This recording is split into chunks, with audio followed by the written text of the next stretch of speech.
Hey everyone, it's Victor here, and welcome to scotTRANS. Now, today we are talking about HRT and what that means.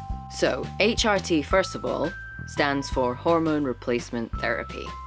And HRT is something that not all trans people want to go through. It's a personal choice. But basically, HRT is going on hormones to change your... Well, it changes a number of things. It depends on what you take. But in the example of trans guys, people that take testosterone, this will change your voice, your appearance, your mental state. Hormones change a lot of things.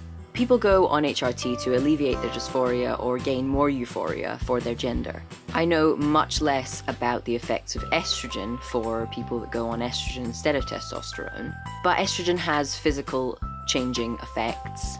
It doesn't change your voice. Trans women and people that go on estrogen have to undergo vocal therapy in order to make their voice higher if they wish to do so. Whereas, for trans men or people that go on testosterone, your voice will lower. It will get deeper because testosterone thickens the vocal cords. A lot of people choose not to go on hormone replacement therapy because it's quite a big step and a lot of the effects of HRT are irreversible. So that can be very scary for people. But most of the time, people that go on HRT are doing it for that very reason, that those effects are irreversible because they want them. But again, it's a completely personal choice. Being trans doesn't mean you have to go on HRT. Now, the process of starting HRT requires you to have a referral from your psychiatrist from the gender clinic. And then that gets sent to your GP, your doctor, and then they can prescribe you hormones.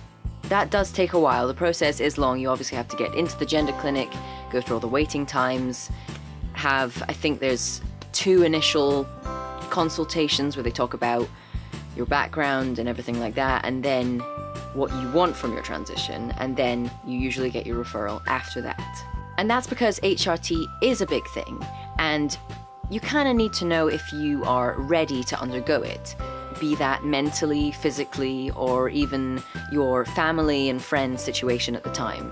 Some people are refused HRT because they aren't in a safe environment to transition. Even if they do want it, they can be refused because of that.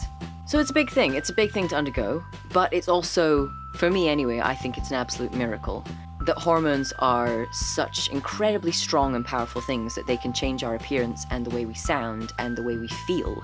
I think it's wonderful. I think it's incredible, and I am forever grateful that I am on testosterone.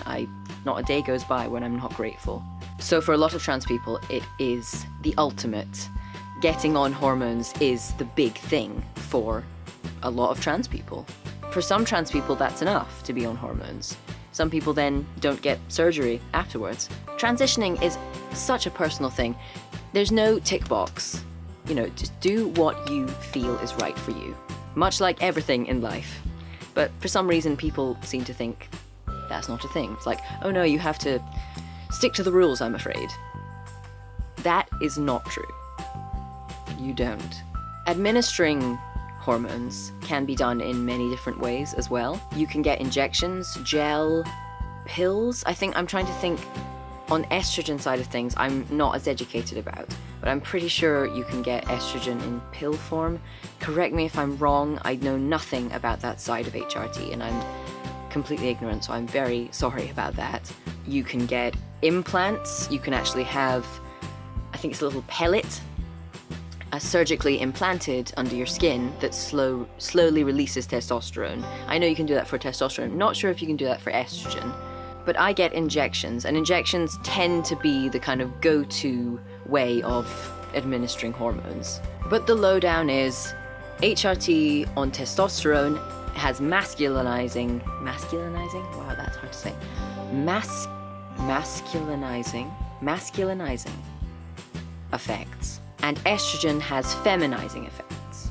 So that's kind of the general idea. I'm sure you could figure that out on your own. But yes, I think it's a miracle. I think it's wonderful that trans people can have the option to go on hormone replacement therapy and become more authentically themselves.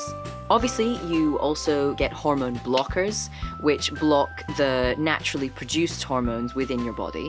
And that can be very effective for trans people who are much younger, that perhaps want to block their natural puberty that would happen, so that later on, there are less effects that they have to reverse when they're older.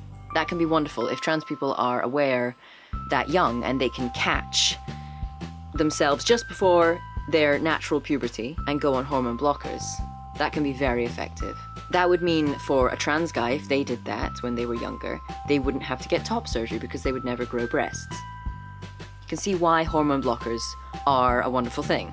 The same would be for trans women. Their voice would then not break, so they would have a high voice. So you can see the benefit of hormone blockers. But I suppose that's not entirely hormone replacement therapy, but that is part of it as a whole. And hormone blockers are very effective for trans women or feminine identifying people who produce testosterone naturally, because testosterone is always a dominant hormone. So that always needs to be repressed. So for trans women, they will always have to take testosterone blockers. Pretty sure that's right. If I've got that wrong, please correct me, because again, I'm not an expert on that side of the transgender spectrum. I kind of think that's all I have to say about what HRT is, but in our videos to come, we are doing much more about the benefits of HRT and the risks of HRT and our HRT journeys so far. So that'll be interesting to make videos about. But for now, thank you guys so much for watching, and I'll see you next Sunday.